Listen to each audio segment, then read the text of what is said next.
अगर आप stock market में नए हैं, बहुत रीसेंट टाइम्स में ही आपने ट्रेडिंग करना सीखा है और चाह रहे हो टेक्निकल एनालिसिस मुझे समझ में आ जाए, कोई स्ट्रेटजी ऐसी मिल जाए जिससे मुझे ये कॉन्फिडेंस मिल जाए कि मैं ट्रेड कर सकता हूं, चाहे स्टॉक मार्केट में हो, चाहे क्रिप्टो की ट्रेडिंग आप करते हो या किसी और ऐसी मार्केट में आप ट्रेड करते हो जहां पर आपको इस तरह का चार्ट और इस तरह की कैंडलस्टिक्स दिखाई देती है, वहां पर ये स्ट्रेटजी काम करने वाली है।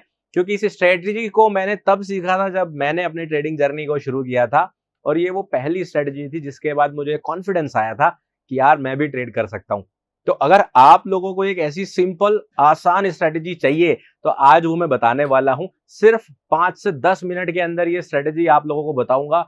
मेरे सबसे आसान स्ट्रेटजीज में से एक है, बहुत इजी टू यूज है, बहुत आसान है समझने में और जितने लोगों ने सीखी है वो सारे लोग लगभग इसको यूज कर पाते हैं बिना किसी टेंशन के। मैं प्रियांक शर्मा आज आप लोगों को बताने वाला हूं एक सिंपल स्ट्रेटजी जिसको आप टेक्निकल एनालिसिस के लिए, स्कैल्पिंग के लिए, इंट्राडे ट्रेडिंग के लिए यूज कर सकते हैं अपने चार्ट्स पर। यहां पर आज मैं एग्जांपल में आपको स्टॉक मार्केट में जैसे कि इंडेक्स निफ्टी 50 के चार्ट पर भी ये ट्राई करके दिखाऊंगा और क्रिप्टो का एक चार्ट लेंगे बिटकॉइन का, उसके ऊपर भी मैं आपको इसका एग्जांपल जरूर सिखाऊंगा। चलो बात खत्म करते हैं और सीधे चलते हैं स्ट्रेटजी के ऊपर। और कमाल की बात यह है कि ये स्ट्रेटजी जब मैंने अपने YouTube चैनल पर डाली तो आज भी इस स्ट्रेटजी की वीडियो मोस्ट वॉच्ड वीडियो है। मतलब मेरे चैनल पर देखी गई, सबसे ज्यादा देखी गई जो वीडियो है वो इसी स्ट्रेटजी की है। तो कमाल की होने वाली है, बस तैयार हो जाओ, अब फोकस करके यहाँ पर सीखना शुरू कर दो। चलो हम इसमें क्या करेंगे, हम लोग इसमें एक इंडिकेटर यूज करेंगे, ठीक है। और इंडिकेटर होगा EMA। EMA क्या होता है? Exponential moving average. क्या होता है? एक्सपोनेंशियल मूविंग एवरेज, ठीक है।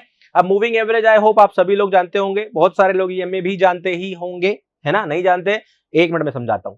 एवरेज समझते हो, कोई डेटा है आपके पास, बहुत सारा डेटा है अलग अलग लोगों का, उसका एवरेज निकालना, ठीक है। उसी तरह से जब प्राइस चल रहा होता है, इस तरह से प्राइस ऊपर नीचे करके चल रहा होता है, तो हम क्या करते हैं, एक पीरियड को सेलेक्ट करते हैं। जैसे लेट्स सपोज इतना पीरियड सेलेक्ट करा और इसका एक एवरेज प्राइस निकालते हैं, ठीक है। इसका हमने एवरेज निकाल दिया। अब जैसे ही नेक्स्ट कैंडलस्टिक बनेगी, नेक्स्ट कैंडलस्टिक बनते ही पीछे से एक कैंडलस्टिक हट जाएगी, उसके बाद एक और कैंडलस्टिक बनेगी तो पीछे से 2 कैंडलस्टिक हट जाएगी। अब जो एवरेज है वो अगले वाले कैंडलस्टिक्स का होगा, पिछले वाले 2 का नहीं होगा। तो लगातार एवरेज निकालते रहने को क्या बोलते हैं? Moving average. मतलब जब आप लगातार एवरेज निकालते रहते हो उसको बोलते हैं मूविंग एवरेज। तो आप जब भी कोई भी ब्रोकर यूज कर रहे हो, ट्रेडिंग व्यू का चार्ट यूज कर रहे हो, तो वहां पर जब आप इंडिकेटर्स चेक करते हो तो इंडिकेटर्स के अंदर आपको आराम से मूविंग एवरेज देखने को मिल जाएगा जो खुद ब खुद ये काम करता है, ठीक है। अब अगर आप इसमें एक्सपोनेंशियल का फॉर्मूला ऐड कर देंगे, अब एक्सपोनेंशियल का फॉर्मूला क्या है? मतलब बेसिकली जो हम मैथमेटिक्स में नहीं पढ़ते थे, लॉग LOG निकालना किसी चीज का, तो उसी तरह से अगर आप वो लॉगरिथम का यूज करके ये बोलो कि भाई हम क्या करेंगे, मान लीजिए ये कैंडलस्टिक है और हमें इसका मूविंग एवरेज निकालना था ही, तो मैं ये चाहता हूं जो लास्ट की कैंडलस्टिक है इसका डेटा ज्यादा यूज हो और जो पिछली कैंडलस्टिक्स है इसका डेटा जो है वो कम यूज हो, ठीक है। वो कम यूज हो, ये थोड़ा ज्यादा यूज हो, ऐसा अगर मैं चाहता हूं तो हम एक्सपोनेंशियल का फॉर्मूला लगाते हैं। वो यहां से थोड़ा सा डेटा लेता है, यहां उससे ज्यादा, यहां उससे ज्यादा, यहां उससे ज्यादा, उससे ज्यादा, उससे ज्यादा, ऐसे करते हुए मूविंग एवरेज के अंदर थोड़ा और उसको रिफाइन कर देता है लेटेस्ट डेटा के साथ। तो मूविंग एवरेज ही होता है EMA, ठीक है। बस इसके अंदर क्या होता है, एक नया फॉर्मूला आप ऐड कर लेते हैं। तो हम क्या करेंगे, हम अपने चार्ट के ऊपर एक इंडिकेटर लगाएंगे, एक्सपोनेंशियल मूविंग एवरेज। आप इंडिकेटर्स में जाकर यहां पर टाइप करके सर्च कर सकते हो, ठीक है। आप इसमें लिखेंगे एक्सपोनेंशियल या फिर सिर्फ EMA लिख दीजिए, सिर्फ 3 वर्ड लिख दीजिए EMA। तो सबसे ऊपर आ गया, देख रहे हो आप, मूविंग एवरेज एक्सपोनेंशियल। आपको बस यही सिलेक्ट करना है, आपने सिलेक्ट कर लिया, क्लिक कर दिया, बात खत्म, आपका काम। अब आपका चार्ट आपके मर्जी से चलेगा, ठीक है। अब क्योंकि मैं यहाँ पर निफ्टी 50 का चार्ट यूज कर रहा हूं और सेबी के नियम के हिसाब से हम लोग एजुकेशनल पर्पस के लिए 3 महीने का डेटा लेटेस्ट यूज नहीं कर सकते, ठीक है। तो मैं 3 महीने पिछला डेटा यूज करूंगा। हम लोग इसके लिए रिप्ले मोड यूज करेंगे और 3 महीने पीछे चले जाएंगे। अभी क्या चल रहा है, मई चल रहा है, तो चलो ठीक है, हम फरवरी तक का डेटा हटा देते हैं। ये रहा 1 फरवरी, चलिए पूरा फरवरी ही उड़ा देते हैं। ये लीजिए। तो मैंने 1 फरवरी तक का डेटा हटा दिया। अब आप 3 महीने पीछे आ गए, तो अब हम यहां से, ठीक है, यहां से हम लोग चेक करेंगे इसको। अब क्योंकि हम इसको इंट्राडे के लिए यूज कर रहे हैं, इसलिए हम टाइम फ्रेम यूज करेंगे छोटा, और मैं इसके लिए यूज करता हूं 5 मिनट। अब आपके मन में क्वेश्चन आएगा, क्या 5 मिनट पे ही काम करेगा? नहीं, ये 1 मिनट पे भी काम करेगा, 3 मिनट पे भी करेगा, 5 पे भी करेगा, 15 पे भी करेगा, 1 दिन के चार्ट पर भी करेगा। तो टाइम फ्रेम का टेंशन नहीं लेने का, ठीक है। आपको जिस पे मन है उस पे यूज करो, कोई दिक्कत नहीं है। मैंने फिर 5 मिनट का ही क्यों लिया सर? जब आप कह रहे हो कोई सा भी यूज कर सकते हैं। 5 मिनट का लेने का जो यूज है, पर्पज ये है कि 5 मिनट पे थोड़ा ठीक ठाक सेटअप मिल जाते हैं। एक दिन 6 घंटे मार्केट चलती है, तो आप उसके अंदर कम से कम 1 या 2 सेटअप तो ढूंढ पाओ, है कि नहीं। 15 मिनट पे कभी एक ही बनेगा, कभी एक भी नहीं बनेगा। 1 मिनट पे 2-3 बन सकते हैं। 5 मिनट पे चांसेस ही रहते हैं कि एक सेटअप आपका बन सकता है, इसलिए मैं 5 मिनट यूज करता हूं। प्लस जब एक बिगिनर आता है, नया नया बंदा आता है, पहली बार इन चार्ट्स को देख रहा होता है, उसका पहले ही ऐसे दिमाग खराब रहता है कि पता नहीं क्या चीज मैं देख रहा हूं, कैंडल स्टिक सीख रहा हूं, है कि नहीं। तो उस वक्त आपको चीजें आसान चाहिए। 5 मिनट की कैंडल स्टिक को बनने में 5 ही मिनट लगता है, तो आपको सोचने समझने के लिए टाइम मिल जाता है, ठीक है। ये रीजंस हैं। तो हमने क्या करना है, हमने जैसे ही ये मूविंग एवरेज लगाया है, इस मूविंग एवरेज के अंदर सेटिंग्स चेंज करनी है। तो आपको क्या करना है, मूविंग एवरेज के सेटिंग्स आप या तो यहां से इंडिकेटर से, या फिर इसी मूविंग एवरेज पर क्लिक करके ऐसे ओपन कर सकते हो। यहां पे बोर्ड की वजह से ओपन नहीं हो रहा है, तो मैं सेटिंग से ही ओपन कर लेता हूं। ये मैंने सेटिंग्स क्लिक किया, सेटिंग्स आ गई, ठीक है। जब आप लगाते हो तो डिफॉल्ट अक्सर आपको 9 मूविंग एवरेज मिलता है। इसका मतलब ये है कि ये लास्ट की 9 कैंडल स्टिक्स को यूज कर रहा है। हम लोग क्या यूज करेंगे, हम लोग यूज करेंगे 21। क्या यूज करेंगे, 21, ठीक है। हम लोग यहां पर 21 EM में यूज करेंगे और ओके कर देंगे। बाकी आप इसका कलर बदलना चाह रहे हो, वो सब आप चीजें अपने हिसाब से डिजाइन कर सकते हो। बोलो सर मेरे को तो ब्लू नहीं, मेरे को तो पिंक कलर पसंद है, पिंक लगा लेना भाई। आपको अगर ब्लैक पसंद है, ब्लैक लगा लेना, जैसा चाहो। जैसे कैंडल स्टिक देखो, ज्यादातर लोगों को रेड और ग्रीन पसंद है, मुझे ब्लैक और ग्रीन पसंद है, तो मैं ब्लैक और ग्रीन लगा लेता हूं, कुछ फर्क नहीं पड़ता, ठीक है। चलिए अब आपको क्या करना है, इस मूविंग एवरेज को अपना सपोर्ट रेजिस्टेंस मानते हुए चलना है। क्या मानते हुए चलना है, सपोर्ट एंड रेजिस्टेंस। क्या है, EM में है, एक्सपोनेंशियल मूविंग एवरेज। अब ये आपके लिए सपोर्ट रेजिस्टेंस का काम करेगा। अब आप देख सकते हो सेंटर में रिप्ले मोड लिखा हुआ आ रहा है, ट्रेडिंग व्यू का फीचर है, मेरा नहीं है। ट्रेडिंग व्यू ये बता रहा है क्योंकि बहुत सारे लोग इंस्टाग्राम पे क्या करते हैं, रिप्ले मोड ऑन करते थे रील बनाने के लिए, और दिखाते थे कि देखो मैंने यहां ट्रेड एंट्री करी और वहां पंप कर दिया। वो ऐसे प्राइस को चलाते थे क्लिक करके, और प्राइस चलते हुए दिखता था। लोग सोचते थे कि भैया बहुत बड़ा प्रो ट्रेडर है। वो प्रो ट्रेडर नहीं होते, वो जो रील्स दिखा दिखा के आप लोगों से पैसे खींचने की कोशिश करते हैं ना, वो कोई प्रो ट्रेडर नहीं होते। वो सिर्फ फोटोशॉप एक्सपर्ट होते, एडिटिंग एक्सपर्ट होते हैं, ठीक है। तो इसलिए ट्रेडिंग व्यू ने शायद ये रिप्ले वाला फीचर लगा दिया, लेकिन मैं हमेशा बता के चलता हूं कि भाई मैं रिप्ले मोड यूज कर रहा हूं। चलो, तो आपको क्या करना है, बेसिकली आपको कंसीडर करना है कि ये जो मूविंग एवरेज है, मान लीजिए इस तरह से चल रहा है। क्लियर है, मूविंग एवरेज इस तरह से चल रहा है, ठीक है जी। अब हमें क्या करना है, हमें यूज करना है प्राइस। तो मैं कलर बदल लेता हूं, पेन का रेड कलर यूज करेंगे। ये मेरा मूविंग एवरेज है। क्या है ये, मूविंग एवरेज है। अब प्राइस जो चल रहा होगा या तो इसके ऊपर होगा या तो नीचे होगा, एक डायरेक्शन में होगा। तो आपको क्या करना है, मान लीजिए प्राइस ऊपर से आ रहा है, प्राइस ऊपर से नीचे की तरफ आ रहा है, तो आपको क्या करना है, जैसे ही कैंडल स्टिक इसके नीचे क्लोज करती है, अब जब इसके नीचे क्लोज करेगी तो ये कैसी कैंडल स्टिक होगी, बेरिश कैंडल स्टिक होगी, यानी कि डाउन क्लोज कैंडल स्टिक होगी। जैसे ही कैंडल स्टिक क्लोज करे तो आपको तैयार हो जाना है, आपका सेटअप बनने वाला है। बेसिकली हम कर क्या रहे हैं, कंसेप्ट वही है। ये हमारा सपोर्ट रेजिस्टेंस है, प्राइस आता है तो हमें अगर नीचे जा रहा है तो ऐसे शॉर्ट करना है, और प्राइस अगर नीचे से ऊपर जा रहा है तो हमें यहां पर लॉन्ग करना है। तो ज्यादातर इस स्ट्रेटेजी को कब यूज करना है, कंटिन्यूएशन में। ये एक कंटिन्यूएशन स्ट्रेटेजी है। जब प्राइस पंप होना शुरू करता है तो हमें कहां एंट्री लेनी चाहिए, ये उस तरह की स्ट्रेटेजी है। कैंडल के क्लोज होने का वेट करो, हो गई। अब तैयार हो जाओ, शॉर्ट का सेटअप देखना है हमने। हमें क्या करना है, अगली 3 कैंडल स्टिक्स को देखना है बस, नेक्स्ट 3, 1 2 3। चौथी देखोगे देख सकते हो, लेकिन चांसेस ऑफ टारगेट कम हो जाएंगे। मैं 3 ही देखता हूं। अगली 3 कैंडल स्टिक, मान लीजिए अगली कैंडल स्टिक भी बेरिश ही बनती है, ठीक है। तो अगली 3 कैंडल स्टिक में कोई भी एक कैंडल स्टिक बने जो अपोजिट डायरेक्शन में क्लोज हो जाए, मतलब बुलिश कैंडल स्टिक। अब जो कैंडल स्टिक क्लोज हो जाए वो कैसी बननी चाहिए, बुलिश। तो जैसे कि ग्रीन बनेगी, अब मान लीजिए यहां पर एक ग्रीन कैंडल स्टिक इस तरह से बन गई। एक ग्रीन कैंडल स्टिक बनने का वेट करना है। नीचे आने के बाद प्राइस कहां से आ रहा है, ऊपर से आ रहा है, ऐसे आ रहा है, नीचे आया, ग्रीन बन गई कैंडल स्टिक। अब इसके अंदर एक कंडीशन यहां पे ध्यान क्या रखनी है कि ये कैंडल स्टिक जो है, इसका क्लोजिंग प्राइस मूविंग एवरेज के ऊपर नहीं आना चाहिए वापस। अगर प्राइस वापस ऊपर क्लोज कर गया तो अब आपको शॉर्ट नहीं करना, सेटअप कैंसिल। ऊपर की तरफ ग्रीन कैंडलस्टिक बने लेकिन इसके ऊपर क्लोजिंग ना दे, तो जैसे ही ऐसा होता है अब आपको क्या करना है, इस कैंडलस्टिक के लो पर यहां पर आपको एंट्री प्लान करनी है। कैसे, क्या प्लान करनी है? एंट्री प्लान करनी है यहां पर, ठीक है। इसके लिए क्या करेंगे, अब हम वेट करेंगे कि प्राइस जो है, अब अगली कैंडलस्टिक जो बना है वो इस तरह की बनाए। मान लीजिए अगली कैंडलस्टिक प्राइस ने कुछ इस तरह की बनाई, कोई बात नहीं, कैसी भी बना सकता है, एग्जांपल के लिए बस आपको बता रहा हूं, क्लोज ऊपर नहीं होना चाहिए, ये इंपॉर्टेंट है। अब जैसे ही अगली कैंडलस्टिक ऐसे नीचे आना शुरू करेगी, ऐसे आएगी, और जैसे ही यहां टेस्ट करेगी, यहां पर आप डायरेक्ट एंट्री ले लीजिए, आंख बंद करके, कैंडल क्लोज होने का वेट नहीं करना, डायरेक्ट एंट्री, ठीक है। आपको क्या करना है, इस कैंडलस्टिक में अगली में जैसे ही इसका लो ब्रेक होता है, यहां पर आपको अपनी एंट्री प्लान कर लेनी है। सिंपल है। अपना स्टॉप लॉस आपको, अगर ये कैंडलस्टिक का हाई ऊंचा है तो ये वाले कैंडलस्टिक का हाई ऊंचा है तो ये जो भी यहां पर हाई बना है वो आपका स्टॉप लॉस, सिंपल है। और यहां से जितना भी ये डिस्टेंस है आपकी एंट्री का, इसके नीचे मिनिमम 1.5 रिवॉर्ड का टारगेट आपको करना है, सिंपल। कंफ्यूजन हुआ होगा, कोई नहीं, अभी एग्जांपल दिखाऊंगा ना, बिल्कुल आसान हो जाएगा, बिल्कुल आसान। बोल रहे थे सर आसान स्ट्रेटेजी बताऊंगा, इतनी मुश्किल बता दी, टेंशन न लो, मैं बता रहा हूं अभी बहुत आसान होने वाला है, बुलिश का समझाता हूं तो आपको बहुत आसान लगेगा। देखो, तो देखो यहां पर, अब मान लीजिए ये आपका मूविंग एवरेज है, यहां पर मैं एक मूविंग एवरेज ड्रॉ कर रहा हूं, ठीक है, ये मेरा मूविंग एवरेज है, और इस बार हम चलेंगे नीचे से ऊपर की तरफ, कि प्राइस जो है ऊपर की तरफ जा रहा है, ठीक है। वापस से कलर ले लेते हैं।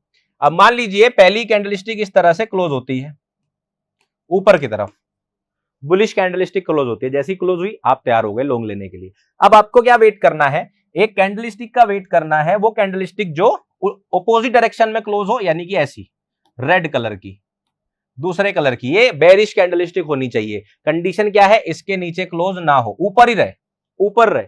जैसे ये हुई, इसके हाई पर आपको एंट्री प्लान करना है, जहां से भी प्राइस घूम के जाएगा वो आपका स्टॉप लॉस, सिंपल है। और ऊपर की तरफ 1.5 आर का आपका टारगेट। बहुत आसान सा सेटअप है। एक दो कंडीशन बोनस की है, लास्ट में बताऊंगा क्या ध्यान रखना होता है जिससे आपका विन रेट बेहतर हो सके, वो भी बताऊंगा। अभी मैं आपको एग्जांपल में समझाता हूं, तुरंत समझ में आएगा आपको कि ये क्या कहना चाह रहा हूं मैं बेसिकली। चलो आप देखो चार्ट पे समझते हैं। हमने क्या वेट करना है, प्राइस एक तरफ से दूसरी तरफ जाए, तो जैसे कि आप यहां पर देख सकते हो, प्राइस नीचे से ऊपर जा रहा है, क्लियर है, ऊपर गया, ये वाली ब्रेकआउट कैंडलस्टिक है, ये वाली कैंडलस्टिक ने ब्रेकआउट किया, ऊपर की तरफ क्लोजिंग दिया, बिल्कुल सही। जैसे ही इस कैंडलस्टिक ने ऊपर की तरफ ब्रेकआउट दिया, ये वाले कैंडलस्टिक ने, आपको तैयार रहना है कि कोई अब डाउन क्लोज कैंडलस्टिक बन जाए। मान लीजिए डाउन क्लोज कैंडलस्टिक यहां बन जाती है, अभी बनी नहीं है, देखो सारी ग्रीन है, कोई भी डाउन क्लोज बनी नहीं, लेकिन अगर बन जाती तो बस इसका हाई आपका एंट्री होता, ये लो आपका स्टॉप लॉस होता, और 1.5 आर आपका टारगेट होता, इस तरह से। अब एग्जांपल देखते हैं, ये मैं आपको बस एक एग्जांपल मतलब पेन से समझा रहा था। अब यहां पर नहीं बना है सेटअप, यहां पर भी नहीं बना है, यहां पर भी नहीं बना है, क्योंकि हमें इस तरह का नहीं चाहिए, हमें चाहिए प्राइस या तो ऊपर से नीचे जाए या नीचे से ऊपर जाए, ये ध्यान रखना। टेस्ट करके जा रहा है, ये नहीं है सेटअप, ये भी आपको ध्यान रखना है, ठीक है। चलो अब देखते हैं और थोड़ा पीछे चलते हैं। यहां पर बना है, बिल्कुल बना है, यहां पर बना है, यहीं पर देखते हैं, चलिए यहां पर देखते हैं हम इस सेटअप को। अब देखो प्राइस नीचे से ऊपर जा रहा है, नीचे से ऊपर जा रहा है, राइट। पहली कैंडलस्टिक आई ब्रेकआउट कैंडलस्टिक, ये आई कैंडलस्टिक जिसने पहली बार ऊपर की तरफ क्लोजिंग दिया। क्लोजिंग देते ही क्या करना है, 3 कैंडलस्टिक के अंदर ब्लैक कैंडल बनना चाहिए। एक दूसरी कैंडलस्टिक की ब्लैक बन गई ब्लैक, वेरी गुड। जैसे ही ये कैंडलस्टिक ब्लैक बनी, अब मैं थोड़ा रिप्ले मोड थोड़ा पीछे कर रहा हूं जिससे आपको लाइव समझा सकूं, अब देखो ऊपर गया, ऐसा आपको दिखेगा, इसलिए आपकी आंखों को प्रैक्टिस करा रहा हूं। अगली कैंडलस्टिक का वेट करेंगे, कैसी बनी, ग्रीन बन गई, कोई बात नहीं, हमें ब्लैक का वेट करना है। बन गई डाउन क्लोज कैंडल, बन गई ब्लैक कैंडलस्टिक, बस। अब आपको क्या करना है, इसके जस्ट ऊपर जाते ही प्राइस की आपको अपनी एंट्री लगा लेनी है। ये क्या हो गई आपकी एंट्री, इसको मैंने ई लिख दिया, ये आपकी एंट्री है। अब समझ गए, ठीक है। चलो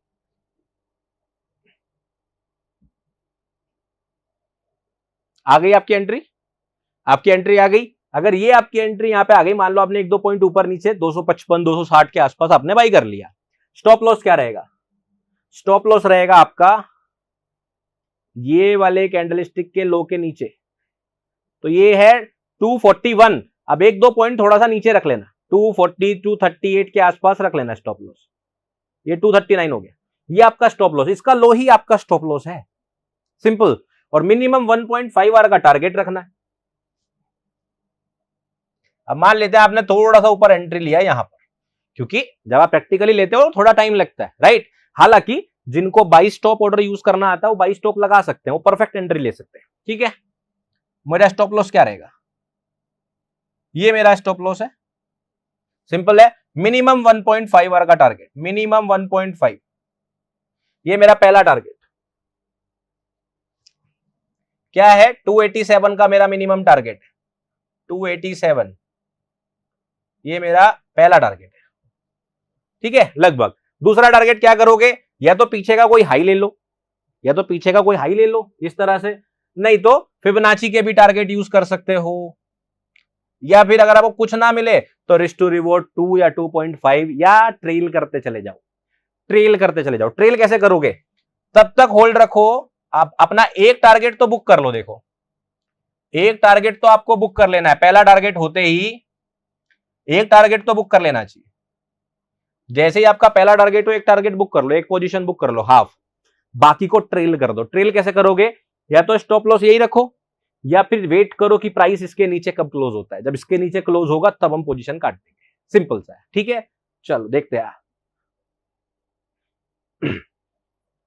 दो टारगेट कंप्लीट हो गए, रिस्क टू रिवॉर्ड कंप्लीट हो गया, बढ़िया रिस्क टू रिवॉर्ड मिल गया 2.87 का, ठीक है। अब मान लेते हैं आप ट्रेल कर रहे हो, जैसे ही टारगेट कंप्लीट हुआ अपने स्टॉप लॉस को उठा के मिनिमम यहां तो कर ही देना, जिससे कम से कम मेरा आधे पोजीशन पर अब लॉस ना हो। ब्रेक इवन तो हमने कर ही दिया, और देखते हैं कि प्राइस कितना जाने को तैयार है।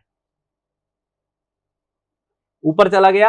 अब आप देखो, अगर मैं वापस से आपकी मेन एंट्री, जो पहली एंट्री थी जो हमने हाँ यहां पर प्लान किया था, थोड़ा ऊपर आपने लिया होगा, इसका स्टॉप लॉस हमने 239 के आसपास रखा था। एक्चुअल पोजीशन से मैक्सिमम जो रिस्क टू रिवॉर्ड बना, जो आप गेन नहीं कर पाओगे, मैं यहाँ पे झूठा वादा नहीं करना चाह रहा हूं कि आपको ये 7.8 मिलेगा, कभी मिल जाएगा 10 में से एक बार, हर बार इतना नहीं पकड़ पाओगे, लेकिन ट्रेल करते चलो ना, ट्रेल करते चलो जब तक 21 EMA के नीचे प्राइस क्लोज नहीं हो जाता। अभी भी ऊपर ही है, क्लोज नहीं हुआ, ये क्लोज हुआ, अभी नहीं हुआ, ये हो गया क्लोज, ये आपका क्लोज हो गया यहां पर। अगर आपने इस तरह से ट्रेल किया होता, यहां पर आपने अपनी पोजीशन क्लोज करी होती लगभग यहां पर, तो अपनी आधी पोजीशन पर आप 11 आर बनाते, 11 आर, 10 स्टॉप लॉस हो जाते ना लगातार, उससे भी ज्यादा प्रॉफिट। मान लो 2 लोट आपने लिए थे, एक पहले क्लोज कर दिया था, एक लोट पर इतना छोटा स्टॉप लॉस बन ही नहीं सकता किसी और स्ट्रेटेजी में, इसलिए ये स्ट्रेटेजी सबकी फेवरेट बन जाती है, ठीक है, समझ गए, क्लियर। एक और एग्जांपल दिखा देता हूं बेरिश का,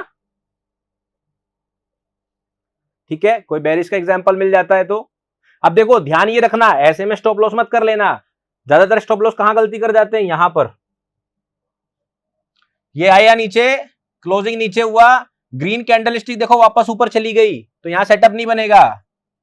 यहां आया नीचे, ग्रीन कैंडल वापस ऊपर चली गई, सेटअप नहीं बनेगा, नहीं बना। एक और एग्जांपल यहां पर, यहां बन गई, देखो ये नीचे क्लोज हुई, 3 कैंडल स्टिक के बाद ग्रीन बन गया, एंट्री इसके नीचे है, प्राइस ऊपर क्लोज हो गया, उससे पहले नीचे आया, नहीं बना सेटअप, ठीक है। यहां ब्रेकआउट हुआ, 1 2 3 कैंडल स्टिक के अंदर ग्रीन कैंडल बनी, नहीं बनी, तो यहां पे ट्रेड नहीं लेना, ले सकते हो, लो प्रोबेबिलिटी ट्रेड है। जैसे यहां पे टारगेट दिख रहा है, अगर आप इसके नीचे लेते तभी भी टारगेट हो गया, ठीक है, टारगेट हो गया, बट मैं अवॉइड करता हूं, क्योंकि सीन क्या है, कभी टारगेट होगा तो कभी स्टॉप लॉस भी होगा, तो लो प्रोबेबिलिटी सेटअप क्यों लेने, समझ गए। चलो मैं आपको एक बेरिश एग्जांपल जल्दी से दिखा देता हूं, जिससे आप लोगों की प्रैक्टिस हो सके।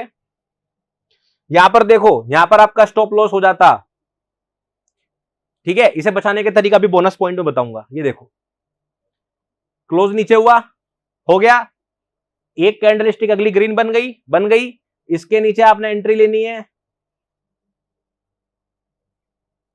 शॉर्ट पोजीशन, देखो यहां पर, ये देखो, ये मेरी एंट्री आई, मेरा स्टॉप लॉस कहां रहेगा, इसके ऊपर, ठीक है। तो कितना नीचे आया, ये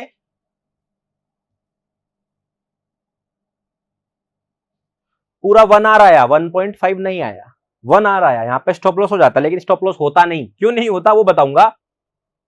अगर ध्यान से देखोगे तो यहां दिन ही खत्म हो गया, अगला आपका ब्रेक इवन होता, स्टॉप लॉस नहीं होता। इंट्राडे तो करोगे ना इस तरह से। तो इसके अंदर एक कंडीशन आती है जो बाद में बताता हूं, यही बताते हुए चल रहा हूं कि कोशिश ये करो इस ट्रेड को 2:30 बजे के बाद अवॉइड करो, 2:45 के बाद तो बिल्कुल अवॉइड करो। 240 235 कैंडलस्टिक में बन रहा है तो ट्रेड कर लो, क्योंकि लास्ट में मार्केट साइडवेज हो जाती है। दूसरा क्वेश्चन कि सर अगले दिन के लिए लेके जाऊं क्या? नहीं, क्यों लेके जाओगे भाई, ये इंट्राडे के लिए, समझ गए? ठीक है, क्लियर। चलो अब बात करेंगे, कोई बेरिश सेटअप देख रहा है तो वो बता देता हूं आपको मैं। जैसे यहां पर मार्केट देखेंगे, ये रहा हमारे पास, ये देखो प्राइस ऊपर से नीचे आया, 1 2 30, तीसरी कैंडल ग्रीन बन गई, तीसरी कैंडल। इसके लो पर हमारी एंट्री होगी, यहां पर इस लो पर एंट्री होगी, ठीक है जी, शॉर्ट पोजीशन। ये मेरी एंट्री इसके लो के नीचे मैंने प्लान कर ली। मेरा स्टॉप लॉस कहां होगा? ये हाई के ऊपर, थोड़ा सा ऊपर, ये मेरा हाई के ऊपर होगा। अब इसमें मिनिमम 1.5 आर पे मुझे टारगेट क्लोज करना है, 1.5, ये मेरा पहला टारगेट और ये मेरा दूसरा टारगेट ट्रेल किया मैंने, जब तक क्लोज ना हो जाए ऊपर। इंट्राडे के अंदर यहां पे क्लोज ही हो गई मार्केट, यहां मार्केट क्लोज हो गई 2.35, ठीक है। अब इस बीच में एक सिचुएशन आई ये वाली, यहां देखो, ये चीज भी सिखा रहा हूं, ये क्वेश्चन आएगा दिमाग में आपके, बहुत पास से इसको जूम करके दिखाता हूं आपको। अगर ध्यान से देखोगे, कैंडल ऊपर क्लोज नहीं हुई है, ओपन हुई है। ग्रीन कैंडल स्टिक इसके नीचे क्लोज हुई और जो ब्लैक कैंडल स्टिक है उसका क्लोजिंग प्राइस नीचे होता है, समझ गए? तो यहां पे इनवैलिड ट्रेड नहीं हुई थी। क्लियर हो गया? चलो ये हुई बात स्टॉक्स की, ठीक है। अब मैं आपको जल्दी से इसका क्रिप्टो में भी एग्जांपल दिखा देता हूं। क्रिप्टो में रिप्ले मोड बीच में नहीं आएगा। क्रिप्टो के अंदर अभी ऐसा कोई नियम नहीं बना है कि आप लाइव चार्ट पे दिखा सकते हो कि नहीं दिखा सकते हो। चलो तो बीटीसी में दिखा देते हैं, ठीक है। सेम सेटअप है, यहां पे मैं 15 मिनट के चार्ट पे आपको दिखा रहा हूं, टाइम फ्रेम भी आप लोगों का दिमाग में फिर आता है, ठीक है। 15 मिनट के चार्ट पर दिखा रहे हैं। चलो यहां तो अभी कोई सेटअप नहीं बना हुआ है, ये देखो ऊपर गया, यहां पर देखो, यहां ध्यान रखना, ऐसे भी गलतियां बहुत सारी होगी। ये ऊपर कैंडल स्टिक बनी, ब्लैक बनी और इसके आई पे ट्रेड एंट्री ले ली और टारगेट भी होते हुए दिख रहा है, ये सेटअप नहीं है। टारगेट हो रहा है लेकिन मैं आपको गलत नहीं बताऊंगा, ये सेटअप नहीं है। क्यों? ये देखो इस कैंडल स्टिक का क्लोजिंग कहां हो रहा है? ईएमए के नीचे हो गया है, तो ये सेटअप नहीं है। ये ध्यान रखना है, छोटी छोटी चीजें हैं। जब धीरे धीरे प्रैक्टिस करोगे ना तो ऑटोमेटिकली आंखों को आदत बन जाएगी, और जब आदत बन जाएगी तो काम बन जाएगा।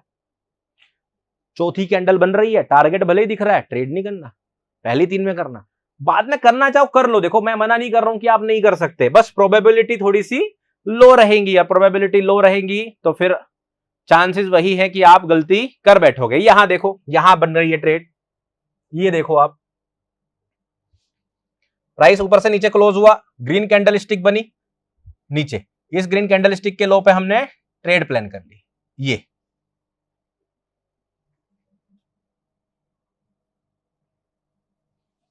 1.4 आर के आसपास का ट्रेड हुआ, नहीं तो आप ब्रेक इवन भी इसमें हो सकते थे। देखो ये बहुत मामूली सा, बहुत पास का केस है, हो सकता है आप स्टॉप लॉस हो गए हो सकता है आप ब्रेक इवन हो गए हो, तो इस वाले को मैं टारगेट कंसीडर नहीं कर रहा हूं, ठीक है। आपसे स्टॉप लॉस मान लो या ब्रेक इवन, क्योंकि टारगेट बहुत पास से मिस करके आया। अब आपका क्वेश्चन होगा सर ऐसे केस में क्या करें? भाई कुछ नहीं कर सकते, प्राइस है को कुछ भी कर सकता है, हमने तो अपने प्लान के हिसाब से चलना है। ये देखो यहाँ पर सेटअप कितना बढ़िया बना है, आई होप कि ये टारगेट कंप्लीट करेगा, कर रहा है, ये कर रहा है। देखो यहां पर देखो नीचे की तरफ क्लोज हुई कैंडल स्टिक, ठीक है, यहां भी हुई थी क्लोज, लेकिन इस ग्रीन का लो नहीं तोड़ा किसी कैंडल ने, ऊपर क्लोज हो गई वापस, तो यहां नहीं बना था सेटअप। लेकिन यहां देखो ये ब्रेकआउट कैंडल, ये ग्रीन कैंडल, इसके लो के नीचे आपने ट्रेड एंट्री करी, आपका स्टॉप लॉस इसके ऊपर, टारगेट देखो कितना टारगेट है, कम से कम 2.5 आर की ट्रेड है ये, दिखा देता हूं।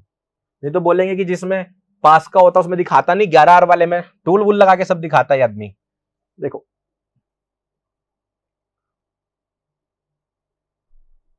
थोड़ा पास में ऐसे स्टॉप लॉस रखेंगे। अभी एक बोनस पॉइंट बाकी है, वो बताना बहुत जरूरी है। कितने आर की ट्रेड है? 3.3 आर में, तो 2.5 कह रहा था। सीख गए, समझ गए। एक सबसे इंपॉर्टेंट पॉइंट जो आपको सबसे ज्यादा परेशान करेगा एज ए बिगिनर, क्या होगा, कई बार प्राइस ऐसा करेगा कि जैसे मुझे अभी तक कोई एग्जांपल वैसा दिखा नहीं, वरना मैं उसको कवर करते हुए चलता जहां पे स्टॉप लॉस हो रहा है। कई बार क्या करेगा, जैसे मान लीजिए ये है, ये वाली कैंडलस्टिक है, आपने स्टॉप लॉस लिया, प्राइस वापस जाएगा, इसको स्टॉप लॉस करके ऐसे गिर जाएगा। कई बार बस प्राइस आपको स्टॉप लॉस करने चला जाएगा और फिर गिर जाएगा और आपको दिमाग में टेंशन आने लगेगी। इसलिए कोशिश क्या करनी है, अपना स्टॉप लॉस यहां पर शुरुआत में नहीं करनी। शुरुआत में तो जो मैंने अभी तक आपको बताया उनके लिए है, जब आपको करते हुए 2-3 महीने हो जाएं, आप थोड़े प्रैक्टिस में आ जाओ, अपने स्टॉप लॉस को मैनुअल रखना।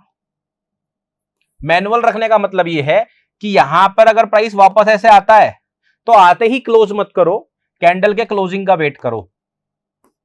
स्टॉप लॉस के लिए, स्टॉप लॉस के लिए कैंडल के क्लोजिंग का वेट करो। कई बार प्राइस इसके ऊपर बस ऐसे विक मार के नीचे चला जाएगा, उसको अवॉइड करने के लिए यहां पे एक दिक्कत और आएगी। अब ये तो अब मैंने तरीका बता दिया, बोनस पॉइंट यही है। समस्या क्या आएगी कि सर जब मैं इसके ऊपर क्लोजिंग का वेट करता हूं, जिस कैंडल स्टिक में क्लोजिंग का वेट करता हूं वो कैंडल स्टिक इतनी बड़ी बन जाती है और मेरा लॉस इतना बड़ा हो जाता है, फिर क्या करूं भाई, कैंडल स्टिक तो कितनी भी बड़ी बन सकती है, ऊपर क्लोजिंग का वेट करेंगे, पता लगा सारा नुकसान हो गया। तो इसको क्या करना है, इसको कैसे बचाना है, इसके लिए क्या करना है कि आपको 2 तरह के स्टॉप लॉस रखने हैं। इसके ऊपर क्लोजिंग का वेट करोगे मैनुअली, सिंपल है, बट एक हार्ड स्टॉप रखना, हार्ड स्टॉप लॉस रखना है। हार्ड स्टॉप लॉस मतलब कि जो ये डिस्टेंस है ना आपकी एंट्री और ये, किसी भी कीमत पे प्राइस इसके 2 गुने से ऊपर ना चला जाए। जो कैंडल स्टिक है ऊपर जाते जाते अगर इस लेंथ से 2 गुना, मतलब कि आपका इस स्टॉप लॉस पर कितने का रिस्क था, मान लो 1% का रिस्क था, तो मैक्सिमम 2% का ही रिस्क ले सकते हो आप। तो वो एक ही स्टॉप लॉस 2 स्टॉप लॉस के बराबर हो जाएगा, इतना नुकसान होगा, इससे ऊपर मत जाने दो। बस इस तरह से ये ट्राई करके देखोगे और आपके विन रेट में एडिशनल बेनिफिट मिलेंगे। लेकिन क्या करना है, जैसा मैंने आपको पहले समझाया, पहले वैसे प्लान करना है, 2-3 महीने ट्रेड पेपर ट्रेड करना है, ट्रेड नहीं पेपर ट्रेड करके प्रैक्टिस करना है। जब कॉन्फिडेंस आने लगे तो तब आप ट्रेडिंग करके देख लेना, कॉन्फिडेंस आ रहा है, विद रिजल्ट अच्छे मिल रहे हैं, फिर ये क्लोजिंग वाला कंसेप्ट अपनाना विन रेट को बढ़ाने के लिए। तो ये वाली चीज प्रैक्टिस करना, प्रैक्टिस करने के बाद अभी तो वीडियो को बता के जाना कैसा लगा, स्ट्रेटजी समझ में आई कि नहीं आई, ये तो अभी बता के जाना, फिर प्रैक्टिस करना और 100, 200, 150, 300 ट्रेड प्रैक्टिस करने के बाद, पेपर ट्रेड करने के बाद फिर मुझे कमेंट करके बताना आपका विन रेट कैसा रहा। मैं इंतजार करूंगा। बाकी और डिटेल में और एग्जांपल्स और इस वीडियो को देखना है तो आप लोग मेरे चैनल पर भी जाकर इस वीडियो को या बाकी ऐसी बहुत सारी स्ट्रेटजीज देख सकते हो। मैं आप लोगों को मिलूंगा फिर नेक्स्ट वीडियो में, तब तक रखिए अपना ध्यान, अपने परिवार का ध्यान। Take care, bye bye.